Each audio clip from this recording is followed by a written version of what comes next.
رحیم یار نے یہ بھی بتایا کہ بشرا اور سکندر کی شادی کو 4 سال ہوئے تھے۔ اسی طرح امجد اور جمیلہ کی شادی کو بھی اتنا ہی عرصہ گزرا تھا، تاہم یہ جوڑا ابھی تک اولاد ایسی نعمت سے محروم تھا۔ رحیم یار ابھی تک دادا نہیں بن سکا تھا۔ وہ پپو کا نانا تھا، اس لیے بھی وہ اس کی گمشدگی اور متوقع موت کے خیال سے نڈھال تھا۔ اس کے اندرون میں غموں نے جو عمارت ڈھائی تھی، اس کے آثار اس کے چہرے سے حویدہ تھے۔ اس کا ضبط بتاتا تھا کہ وہ مضبوط اعصاب کا مالک تھا، ورنہ اس قسم کی صورتحال میں تو متاثرین کے آنسو نہیں رکتے۔ جانے اس نے اپنی سینے میں کتنے بڑے سیلے آب کو روک رکھا تھا۔ سکندر علی کی واپسی نے وہ تمام خدشات درست ثابت کر دیے جو اب تک ہمارے ذہنوں میں منڈلا رہے تھے۔ سکندر نے نامعلوم بچے کی لاش کو پپو کی حیثیت سے شناخت کر لیا تھا۔ اے ایس آئی نے بتایا کہ بچے کی لاش صبح مل سکے گی۔ صورتحال کی افسردگی نے وہاں موجود ہر شخص کو اپنے حصار میں لے لیا تھا۔ ایمن آباد سے آئے ہوئے دیگر دونوں افراد کو بھی میں نے اندر بلا لیا۔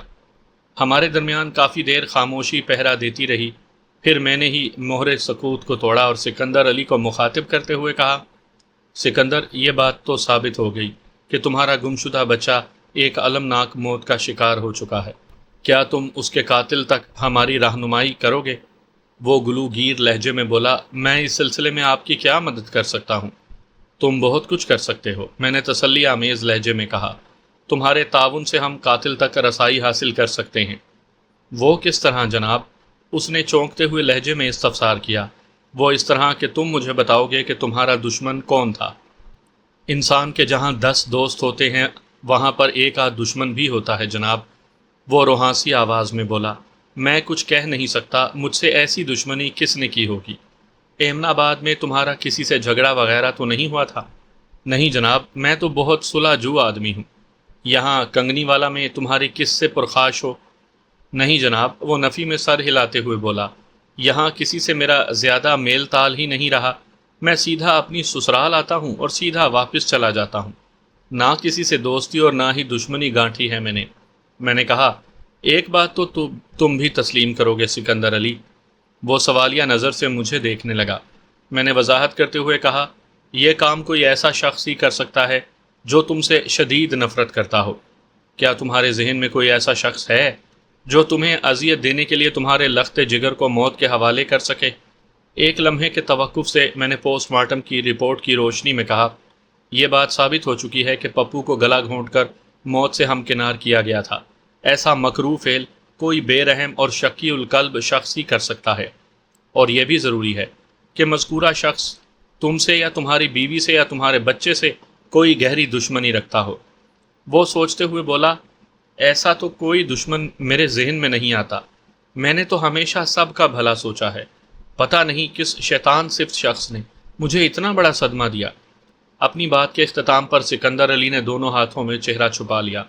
اس کے بدن کی جنبشوں سے میں نے اندازہ لگایا کہ وہ ہولے ہولے سسک رہا تھا۔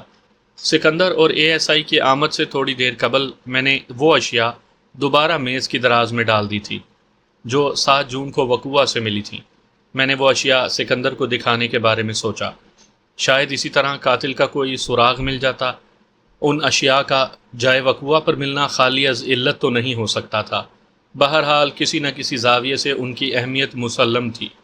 میں نے وہ تینوں اشیاء، بوسکی کا رومال، نائلون کی نیلی کنگھی اور بٹوا، دوبارہ میز کی دراز میں سے برآمد کی اور سکندر علی کی جانب بڑھاتے ہوئے اسے مخاطب کیا۔ وہ ابھی تک ہاتھوں میں سر دیے سسک رہا تھا۔ سکندر علی، ذرا ان چیزوں کو تو دیکھو۔ میرے مخاطب کرنے پر اس نے سر اٹھایا۔ میں نے دیکھا اس کی آنکھوں کے گوشے نم ہو رہے تھے۔ یقیناً یہ اس کے آنسو ہی رہے ہوں گے جو اس نے اپنے ہاتھوں سے پونچھ لیے تھے۔ میرے اشارے پر سکندر نے میز پر اپنے سامنے رکھی اشیاء پر ایک نظر ڈالی اور پوچھا، یہ کیا ہے تھانے دار صاحب؟ میں نے اس کے چہرے کا بغور جائزہ لیا۔ وہاں اداسی اور یاسیت کے سوا کچھ بھی نہیں تھا۔ میں نے ہمدردی آمیز لہجے میں کہا، یہ چیزیں مجھے جائے وقوعہ سے ملی تھیں۔ ان کو پہچاننے کی کوشش کرو۔ کیا تم نے ان میں سے کوئی چیز پہلے کہیں دیکھی ہے؟ اور اگر دیکھی ہے تو کس کے پاس؟ وہ یک ٹک میز پر پھیلی ہوئی اشیاء کو گھورنے لگا۔ میں نے حوصلہ افزا لہجے میں کہا، تم یقیناً یہ چاہو گے کہ تمہارے بچے کا قاتل جلد از جلد ہمیں دستیاب ہو جائے اور ہماری پکڑ میں آنے کے بعد وہ ظالم اور بے رحم انسان اپنے انجام واقعی تک بھی پہنچے۔ چنانچہ اس کے لیے ہمیں تمہارے تعاون کی اشد ضرورت ہے۔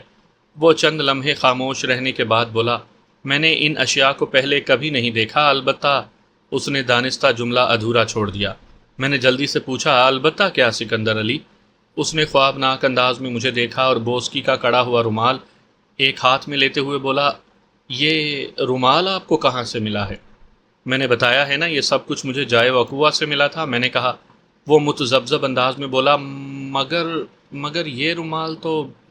اس نے ایک مرتبہ پھر جملہ نامکمل چھوڑ دیا۔ میں نے پوچھا، سکندر علی، کیا اس رومال کے حوالے سے تمہیں کوئی خاص بات یاد آتی ہے؟ ہاں، بات تو خاص ہی ہے، وہ آنکھیں جھپکتے ہوئے بولا، لیکن میری سمجھ میں نہیں آ رہا کہ یہ رومال جائے واردات پر کس طرح پہنچ گیا۔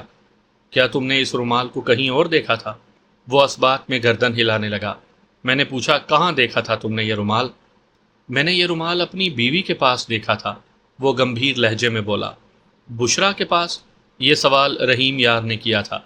ہاں چاچا، میں نے یہ رومال بشرا ہی کے پاس دیکھا تھا، وہ گہری سنجیدگی سے بولا۔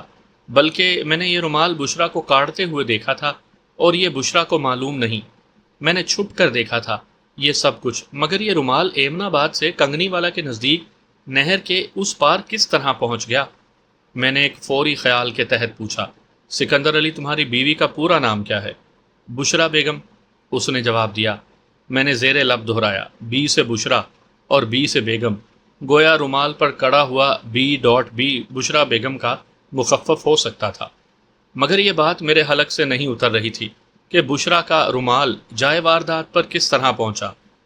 اس وقت میرا ذہن نہایت تیز رفتاری سے کام کر رہا تھا۔ ایک امکان یہ بھی ہو سکتا تھا کہ بشرا نے وہ رومال کسی اور کے لیے کھاڑا ہو، اس اور کا نام بھی بی ہی سے شروع ہوتا ہو، اس لیے بی کے حروف کاڑے گئے تھے۔ مگر اس اور کا رومال جائے واردات پر کیسے پہنچ گیا؟ کیا وہ اور اس واردات میں کسی حوالے سے ملوث تھا؟ آخر یہ اور تھا کون؟ اس قسم کے درجنوں سوالات میرے ذہن میں ڈوب اور ابھر رہے تھے۔ اگر مجھے اس اور کا پتہ چل جاتا تو اس کیس کی بہت سی گمشدہ کڑیاں آپس میں مل سکتی تھیں۔ یہ میرا قیاس تھا کہ بشرا نے وہ رومال کسی کو تحفہ دینے کے لیے کاڑا ہوگا۔ یہ بھی ممکن تھا میرا قیاس سراسر غلط ثابت ہو۔ اس حوالے سے میں نے سکندر علی کو نہایت محتاط انداز میں ٹٹولنا شروع کیا۔ سکندر علی، تم نے بتایا ہے کہ تم نے چھپ کر اپنی بیوی کو یہ رومال کاٹتے ہوئے دیکھا تھا، کیا تم نے اس سے پوچھا تھا کہ وہ یہ رومال کس کے لیے کاٹ رہی ہے؟ وہ نفی میں سر ہلاتے ہوئے بولا، میں نے اس بارے میں بشرا سے کوئی سوال نہیں کیا تھا۔ کیوں؟ میں نے معترض انداز میں کہا۔ اس لیے کہ وہ اکثر مجھ سے اکھڑی رہتی ہے، سکندر نے بتایا۔ میں نہیں چاہتا تھا کہ اس قسم کے سوال کر کے گھر کی فضا کو مزید زہریلا بنا دوں، گویا تمہارے گھر کی فضا زہر آلود ہے، میں نے چبھتے ہوئے لہجے میں دریافت کیا۔ وہ کمزور آواز میں بولا، بس کچھ ایسی ہی بات ہے۔ اس موقع پر رحیم یار نے مداخلت ضروری سمجھی۔ وہ میری جانب متوجہ ہوتے ہوئے بولا، تھانے دار صاحب، وہ کون سا گھر ہے جہاں اونچ نیچ نہیں ہوتی؟ ایک گھر میں رہتے ہوئے برتن سے برتن تو ٹکراتا ہی رہتا ہے جناب۔ یہ موقع ایسی باتوں کو لے کر بیٹھنے کا نہیں ہے۔ اس وقت تو ہم پر ایک ناگہانی افتاد پڑی ہوئی ہے۔ ایک لمحے کو وہ سانس لینے کے لیے رکا، پھر بات کا رخ تبدیل کرتے ہوئے مجھ سے پوچھنے لگا، کیا کل صبح ہسپتال والے پپو کی لاش ہمیں دے دیں گے نا؟ ہاں یقیناً، میں نے پروسوک انداز میں جواب دیا۔ اے ایس آئی نے مجھے یہی بتایا ہے۔ رحیم یار اپنے داماد سکندر علی سے پپو کی لاش کو ایمن آباد لے جانے کے بارے میں گفتگو کرنے لگا۔ میرے ذہن میں سکندر کی یہ بات چپک کر رہ گئی تھی کہ آج کل ان کی گھریلو فضا زہر آلود ہو رہی تھی۔ اس کا واضح مطلب یہی تھا کہ میاں بیوی میں کوئی پھڈا چل رہا ہے۔ اس قسم کی صورتحال میں بشرا کے ہاتھ کا کاڑا ہوا رومال جائے وقوع پر پایا گیا تھا۔ مجھے فوری طور پر اس شخص کو تلاش کرنا تھا جس کے لیے بشرا نے وہ رومال کاڑا تھا۔ ایک فوری اور قوی خیال کے مطابق وہ شخص بشرا کے لیے بہت اہمیت کا حامل ہوگا۔ سکندر علی، میں نے پپو کے باپ کو مخاطب کرتے ہوئے کہا، میں تمہاری بیوی سے ملنا چاہوں گا۔ تم اسے یہاں لے کر آ سکتے ہو یا مجھے ہی ایمن آباد کا ایک چکر لگانا ہوگا؟ وہ جزبز ہوتے ہوئے بولا، بشرا کو یہاں تک لے کر آنا میرے بس کی بات نہیں جناب۔ وہ سخت نافرمان عورت ہے، میری کسی تجویز پر تو کان ہی نہیں دھرتی۔ ویسے بھی اب تو پپو کو پیش آنے والے واقعے کے پیش نظر یہ کام اور بھی مشکل نظر آتا ہے۔ اس کا مطلب یہ ہے کہ مجھے ہی ایمن آباد جانا ہوگا۔ آپ چند دن رک جائیں تھانے دار صاحب، رحیم یار نے کہا۔ بشرا کو اس صدمے سے ذرا سنبھل جانے دیں، میں خود اسے لے کر آپ کے پاس آؤں گا۔ ہم سب کل صبح احمد آباد جا رہے ہیں۔ واپسی میں بشرا کو میں اپنے ساتھ کنگنی والا لے کر آؤں گا، پھر آپ سے بھی ملاقات ہو جائے گی۔ اس خاندان کے ساتھ حامد علی عرف پپو کی موت کی صورت میں اتنا بڑا حادثہ بلکہ سانحہ پیش آ چکا تھا کہ سر دست میں نے انہیں زیادہ گھسنے یا پریشان کرنے کی ضرورت محسوس نہیں کی۔ یہ معاملہ چند روز بعد اٹھایا جا سکتا تھا۔ البتہ میں نے سکندر علی سے تصدیقی انداز میں دریافت کیا، سکندر، تمہیں پوری طرح یقین ہے نا کہ تم نے اپنی بیوی کو یہی رومال کاٹتے ہوئے دیکھا تھا؟ اگر میری آنکھیں دھوکہ نہیں کھا رہی تو وہ یہی رومال تھا۔ اس نے گویا میرے سوال کے جواب میں تصدیق کر دی۔ میں نے پوچھا، اور تمہاری آنکھوں کے دھوکہ کھانے کا امکان کتنے فیصد ہے؟ 0%، وہ تیقن سے بولا، گویا تم اپنے موقف پر ثابت قدم ہو۔ بالکل جناب، وہ ٹھوس لہجے میں بولا، میں نے جو کچھ کہا ہے پورے یقین کے ساتھ کہا ہے۔ میں ایک کونے میں بیٹھے ہوئے ریاض نامی اس نوجوان کی طرف متوجہ ہو گیا جو زیبائش ٹیکسٹ مل میں کام کرتا ہے۔ ریاض نے رومال کو دیکھ کر بتایا تھا کہ اس نے وہ رومال کنگنی والا کے کسی بندے کے پاس دیکھا تھا۔ سکندر علی نے دعویٰ کیا تھا کہ وہ رومال اس کی بیوی نے کاڑا تھا۔ اس کا سیدھا سیدھا سا مطلب یہی تھا کہ بشرا نے وہ رومال اس شخص کے لیے کاڑا ہوگا جس کے پاس ریاض نے دیکھا تھا۔ گویا حالات و واقعات کی کڑیاں آپس میں مل رہی تھیں۔ ریاض، میں نے بآواز بلند اسے مخاطب کرتے ہوئے پوچھا، اب تم کیا کہتے ہو بیچ اس مسئلے کے؟ کیا تمہیں وہ بندہ یاد آیا جس کے پاس تم نے یہ رومال دیکھا تھا؟ میں بہت شرمندہ ہوں تھانے دار صاحب، وہ ندامت آمیز لہجے میں بولا، میں اپنی سی پوری کوشش کر رہا ہوں مگر یادداشت ساتھ نہیں دے رہی۔ میں نے دوبارہ اسے پہلے والا مشورہ دیا، یہ نیک کوشش مسلسل جاری رکھو برخوردار۔ کچھ دیر بعد وہ سب رخصت ہو گئے۔ سامعین کرام، آپ سن رہے ہیں ملک صفدر حیات کی تفتیشی داستانوں کے سلسلے میں ایک دلچسپ داستان جس کا نام ہے شقی القلب۔ یہ اس سلسلے کی قسط نمبر 2 ہے۔ مجھے امید ہے آپ کو میری یہ کاوش پسند آ رہی ہوگی۔ آپ نے اگر ابھی تک میرا چینل کہانی گھر سبسکرائب نہیں کیا تو ابھی میرے چینل کو سبسکرائب کر کے بیل نوٹیفیکیشن آن کر لیجئے تاکہ آنے والی ہر نئی کہانی کی اطلاع بر وقت آپ تک پہنچ سکے۔ آئندہ روز صبح ضروری کارروائی کے بعد پپو کی لاش اس کے وارثوں کے حوالے کر دی گئی اور وہ احمد آباد روانہ ہو گئے۔ اس سے ایک دن بعد صبح ہی صبح ریاض مجھ سے ملنے تھانے آیا۔ ان دنوں میری رہائش تھانے سے ملحقہ سرکاری کوارٹر میں تھی، اس لیے میں قدرے جلدی تھانے آ جاتا تھا۔ ویسے بھی وہ موسم گرما کے دن تھے۔ جون کے مہینے میں سورج بہت جلد طلوع ہو جاتا تھا۔ مجھے ریاض کی آمد کی اطلاع ملی تو میں نے اسے فوراً اپنے پاس کمرے میں بلا لیا۔ وہ بہت پرجوش دکھائی دیتا تھا۔ میں نے اسے بیٹھنے کو کہا اور رسمی علیک سلیک کے بعد پوچھا، خیریت تو ہے ریاض؟ آج تم بہت خوش نظر آ رہے ہو۔ کیا آج کارخانے جانے کا ارادہ نہیں؟ آپ نے ایک ہی جملے میں 2 مختلف سوالات کر دیے ہیں تھانے دار صاحب، وہ اندرونی جوش کو دباتے ہوئے بولا۔ میں نے کہا، چلو تم باری باری 2 جملوں میں ان سوالوں کے جوابات دے دو۔ وہ بولا، جناب آپ کے پہلے سوال کا جواب تو یہ ہے کہ آج میں واقعی بہت خوش ہوں۔ دوسرے سوال کے جواب میں اتنا ہی کہوں گا کہ میں ڈیوٹی پر ضرور جاؤں گا مگر آپ کو ایک خوشخبری سنانے کے بعد۔ چلو ٹھیک ہے، میں نے خوش دلی سے کہا، تم خوش ہو اور کوئی خوشخبری بھی سنانا چاہتے ہو تو پہلے تمہاری ہی بات سن لیتے ہیں، تھانے کی مصروفیت کا آغاز بعد میں کر لیں گے۔ میں آپ کو جو کچھ بتانے آیا ہوں اس کا تعلق تھانے کی مصروفیت ہی سے ہے تھانے دار صاحب، وہ چہک کر بولا۔ بس یوں سمجھ لیں کہ آج صبح جب میں سو کر اٹھا تو میری یادداشت نے ٹھیک ٹھیک کام کرنا شروع کر دیا۔ اس کا مطلب یہ ہوا کہ تمہاری یادداشت نے اس شخص کا نام تمہیں بتا دیا جس کے پاس تم نے تتلی اور بی کی کڑھائی والا بوسکی کا رومال دیکھا تھا۔ وہ حیرت زدہ انداز میں آنکھیں جھپکتے ہوئے بولا، آپ تو بڑے سیانے ہیں تھانے دار صاحب۔ سیانہ ہوں تو یہاں تھانے دار کی کرسی پر بیٹھا ہوں برخوردار، میں نے متحمل لہجے میں کہا۔ اب تم جلدی سے شروع ہو جاؤ۔ ریاض نے بتایا، تھانے دار صاحب میں نے بوسکی کا وہ رومال بھٹی صاحب کے پاس دیکھا تھا۔ کون بھٹی صاحب؟ بشیر بھٹی صاحب۔ یہ بشیر بھٹی کون ہے بھائی؟ جناب یہ کنگنی والا کے ایک زمیندار کا بیٹا ہے۔ میں نے پوچھا، ذرا کھل کر بتاؤ ان بھٹیوں کے بارے میں۔ ریاض نے بتانا شروع کیا، تھانے دار صاحب افتخار بھٹی کنگنی والا کا ایک معروف زمیندار ہے اور بڑا بھٹی کہلاتا ہے۔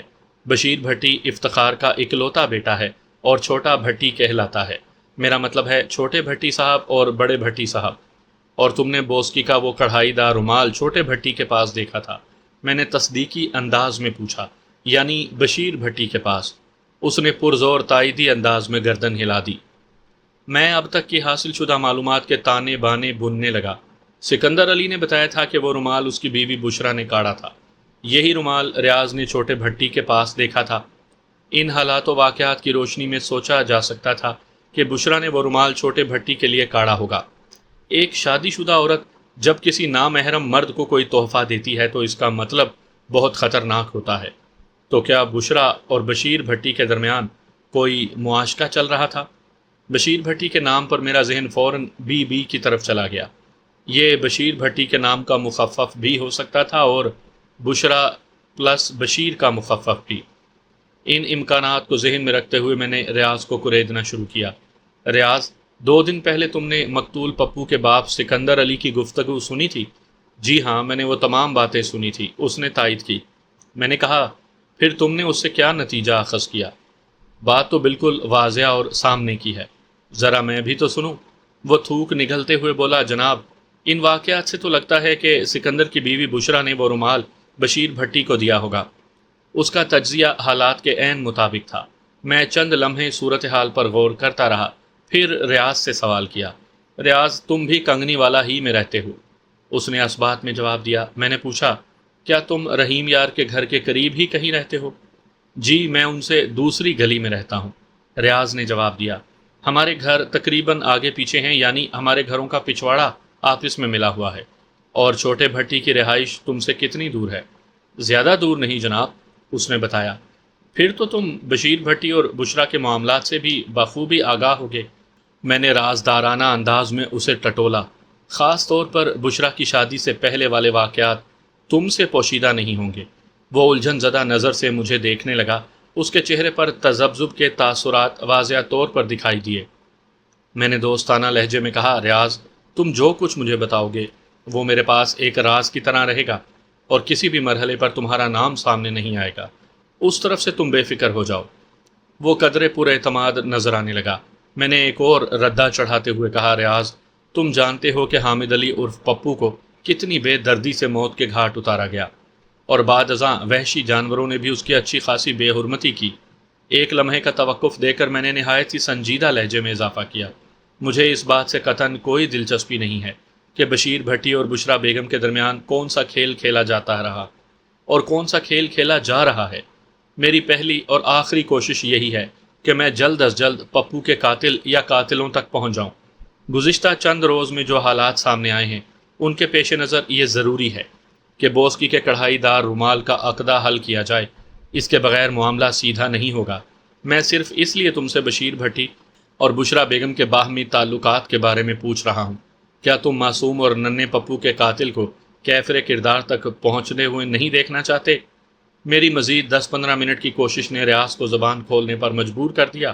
اس نے بشرا اور بشیر بھٹی کے بارے میں جو طولانی کہانی سنائی، میں یہاں اس کا خلاصہ آپ کی خدمت میں پیش کرتا ہوں۔ ریاض کے متعلق چھوٹا بھٹی یعنی بشیر بھٹی ایک دل پھینک اور شوقین قسم کا زمیندار تھا۔ اکلوتی اولاد ہونے کے سبب وہ خاصا سرکش بھی ہو گیا تھا۔ بشرا کی خطا صرف اتنی تھی کہ وہ دل و جان سے بشیر بھٹی پر عاشق ہو گئی تھی۔ بشیر حسب معمول اس سے فلرٹ کر رہا تھا، جسے بشرا بشیر کی جوابی محبت سے تعبیر کرنے لگی تھی، مگر جب بشیر نے حد سے گزرنے کی کوشش کی تو بشرا نے اسے سختی سے روک دیا۔ بشیر نے محبت کی آڑ میں اسے قائل کرنے کی سعی کی جو بشرا نے ناکام بنا دی۔ نتیجے کے طور پر بشیر بھٹی نے اپنی راہ بدل لی۔ شروع میں بشرا کا خیال تھا کہ بشیر کو اپنی غلطی کا احساس ہو جائے گا اور وہ ایک روز پلٹ کر واپس اس کی طرف آ جائے گا، مگر بشیر بھٹی اپنے مطلب سے مطلب رکھنے والا بندہ تھا۔ بشرا اس کے مطلب کی ثابت نہیں ہوئی تھی، اس لیے وہ بشرا کو فراموش کر بیٹھا۔ وہ اسی سرشت کا بندہ تھا۔ کچھ عرصے کے انتظار کے بعد بشرا کو بشیر بھٹی کے بارے میں لوگوں کی کہی ہوئی باتیں سچ نظر آنے لگی۔ پورے علاقے میں وہ ہرجائی اور عیش پسند مشہور تھا۔ وہ اسی کماش کا ثابت بھی ہو رہا تھا۔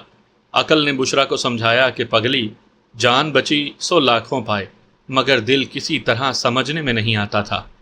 وہ اب بھی بشیر کے نام ہی کا کلمہ پڑھتا تھا۔ اسی کیفیت میں خاصا عرصہ گزر گیا۔ بشیر نے پلٹ کر بشرا کی طرف دیکھنا بھی ضروری نہ سمجھا، مگر وہ اللہ کی بندی اپنے من مندر میں بشیر کی یاد کا دیا جلائے بیٹھی رہی۔ محبت انسان کو ایسا ہی بنا دیتی ہے۔ اسی دوران میں بشرا اور اس کے بھائی امجد کے رشتے کی بات چلی۔ وٹے سٹے کی شادی کے لیے ایمن آباد کے بہن بھائی